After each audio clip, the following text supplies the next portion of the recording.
शाळेतून main boss वगळला म्हणून त्रास आहे सगळ्याला. त्यांनी काहीतरी खायला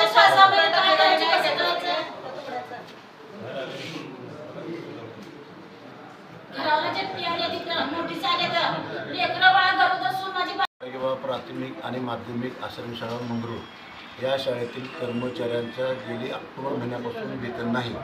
आम्ही अनेक वेळा यांना विनंती केलो की साहेब आमचं ते सर्व जे कर्मचाऱ्यांचे 20 कर्मचारी आहेत त्या 20 कर्मचाऱ्याचं सर्व जीवन ह्या पगारीवरती आहे, तर आपण पगारी करावं. तर अधिकारी पगारी करतो असं म्हणतात आणि करत नाही. हे वेगवेगळ्या कारणं दाखवतात. मुख्याध्यापकाला आम्ही निलंबित केलेलं आहे समाज संस्थेने. या संस्थेने परत पत्र दिलं मुख्याध्यापकाला निलंबित केलेलं. इलेक्शन ड्युटी असतानाही निलंबित केले होते, रद्द केलं. ते मला मान्य नाही, त्या सचिवाचं मला मान्य नाही, या अध्यक्षाचं मला मान्य नाही अशा पद्धतीने सांगतात.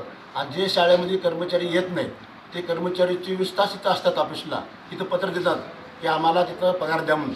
त्या लोकांच्या अगोदर पगार काढा म्हणून सांगणारे समाज कल्याण अधिकारी आहेत, टोलवाटोली करतात.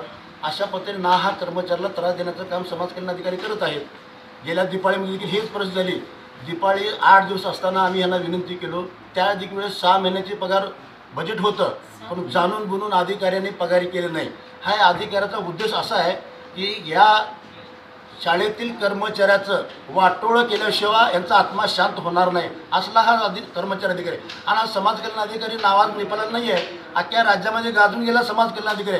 जाईल त्या ठिकाणी पैसे खाणे, जाईल त्या ठिकाणी सस्पेंड होणे, जाईल त्या ठिकाणी मार खाणे हाच उद्योग आहे माणसाचा. याचं कॅरेक्टर जर तपासलं तर राज्याचा किंवा केंद्राचं पारितोषिक द्यायला पाहिजे ह्या अधिकाऱ्याला. असला अधिकारी आहे समाज कल्याण अधिकारी. या अधिकाऱ्याला तात्काळ काढल्याशिवाय आम्ही इथून हलणार नाही. एवढी आमची विनंती आहे की कर्मचाऱ्याला त्रास नाक होतोय, विनाकारण त्रास द्यायचं, धमक्या द्यायचं, प्रशासकीय आणतो म्हणायचं, तुझं बघतो म्हणायचं, वैयक्तिक शिव्या देव्यातून पद्धतीनं सासू सुनाचं जसं भांडणं आहे तशा पद्धतीनं हा अधिकारी प्रशासन चालूत आहे. आणि कुणाचे ऐकून अधिकारी वेगवेगळ्या पद्धतीनं त्रास देण्याचं काम, कर्मचाऱ्याला आर्थिक अडचणीत आणण्याचं काम, दमदाटी करण्याचं काम अधिकारी करत आहेत. त्यामुळं या संबंधित अधिकाऱ्याला तात्काळ इथून हाकललं पाहिजे आणि आमच्या पगारी आजच्या झालं पाहिजे. आज पगार नाही झाला तर आम्ही कुणाही कर्मचाऱ्याला बाहेर जाऊ देणार नाही. भलं आम्हाला जेल होऊ द्या आणि भलं काय व्हायचं उद्या. आम्ही वैतागून या ठिकाणी आलेलो आहे. शेवटचा आमचा पर्याय.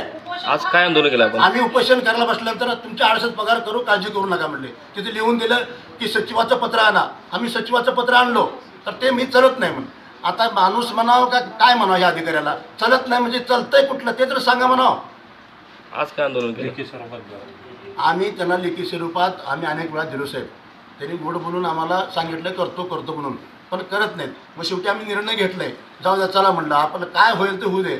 आज आपण ऑफिसमध्ये जायचं, ठिय्या आंदोलन करायचं, अधिकाऱ्याला सोडायचं नाही, कुठल्या कर्मचाऱ्याला बाहेर सोडायचं नाही. जोपर्यंत निर्णय लागत नाही तोपर्यंत आम्ही इथून उठणार नाही. आमचे 26 कर्मचारी आहेत.